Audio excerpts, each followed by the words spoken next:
सभी को प्रणाम। आदर्शों की हिमालय महाराणा प्रताप। महाराणा प्रताप एक और अपने सरदारों सामंतों को अपनी मातृभूमि के खोए हुए भाग की पुनः प्राप्ति के लिए संगठित व शक्तिशाली बना रहे थे। वहीं दूसरी ओर आदिवासियों में राष्ट्रीय भावना जगा रहे थे। तभी दुर्योग से जयपुर के राजा मानसिंह का, जो अकबर की अधीनता स्वीकार कर चुका था, साथ ही अपनी बहन का विवाह भी उससे कर चुका था, दक्षिण विजय करता हुआ इधर होकर निकला। उदय सागर के तट पर महाराणा अपने आदिवासी सहायकों के साथ शिविर डाले हुए थे।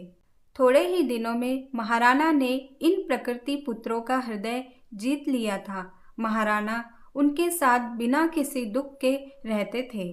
मानसिंह का महाराणा ने अच्छा स्वागत सत्कार किया, उसके स्वागत में अच्छा खासा भोज दिया, पर जहां साथ बैठकर भोजन करने की बात थी, राणा टाल गए।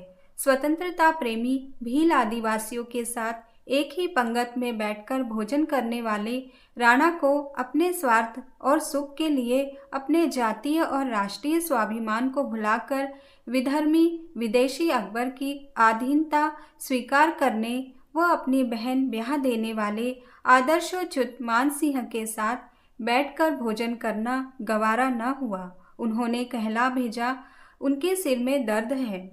मानसिंह दर्द को समझ गया। अगले ही वर्ष वह इस दर्द की दवा करने शहजादा सलीम के साथ एक विशाल सेना लेकर आ उपस्थित हुआ। महाराणा की तैयारी अभी अधूरी ही थी। मुगल सेना की तुलना में उनके पास बहुत कम सेना थी। हल्दी घाटी के मैदान में दोनों का जमकर मुकाबला हुआ। महाराणा प्रताप और उनके देशभक्त साथियों की वीरता देखते ही बनती थी। राणा पूरे जोश में थे और उनके सैनिक भी। लगता था कि वे मुगल सेना को गाजर मूली की तरह काटकर रख देंगे। सलीम मरते मरते बचा।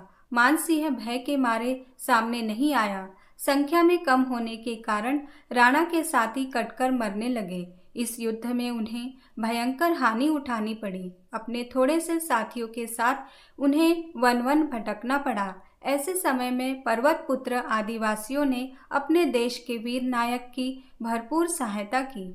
वे हल्दी घाटी के युद्ध में भी उनके साथ लड़े थे। मुगल सेना पीछे पड़ी थी।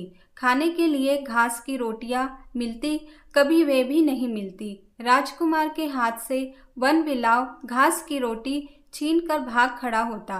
महाराणा रोटी के अभाव में बिलखते राजकुमार को देखते हैं तो आंखें भर आती है। सोचते हैं वे भी झुक जाएं अनीति के आगे, हार मान लें। नहीं, फिर आदर्शों के लिए कौन कठिनाइयों कष्टों को सहन करेगा।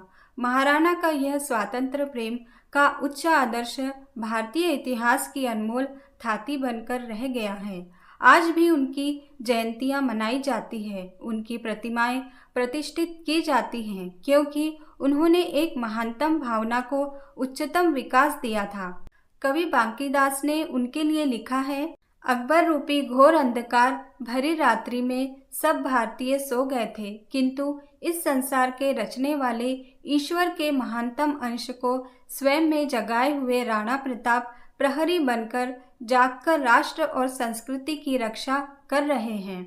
आज जब सारा संसार अनैतिकता के अंधकार में डूबा हुआ है, तब इस अनैतिकता को मिटाने की शक्ति भर प्रयास करने वाले थोड़े से नैतिक लोगों के लिए उनका यह साहस क्या छोटा मोटा संबल है। सत्य है, महाराणा प्रताप के एक एक करके सभी किले मुगलों के अधिकार में चले गए थे। उन्हें वर्षों तक बीहड़ वनों में अपने परिवार व अपने मुट्ठी भर साथियों के साथ घोर अभाव व कष्टों भरा जीवन व्यतीत करना पड़ा। जिन राजकुमारों के पांव मखमल की सेजों से नीचे नहीं पड़ते थे, वे घास की रोटी के लिए तरसे।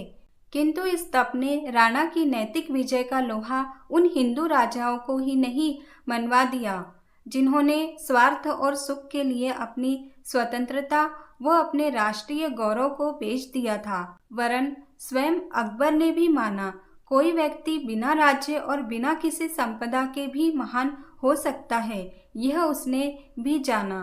अकबर का दरबारी रत्न अब्दुल रहीम खान खाना राणा की महानता पर मुग्ध था। बीकानेर महाराज का भाई पृथ्वीराज राठौर उसके मुंह के सामने महाराणा के अपराजेय व्यक्तित्व और स्वातंत्र प्रेम के गीत गाता था। मानसिंह और अन्य राजा भी मन ही मन अपनी क्षुद्रता को समझ रहे थे। इन सबके सामने उसे हल्दी घाटी के युद्ध में हुई अपनी विजय फीकी लगती थी।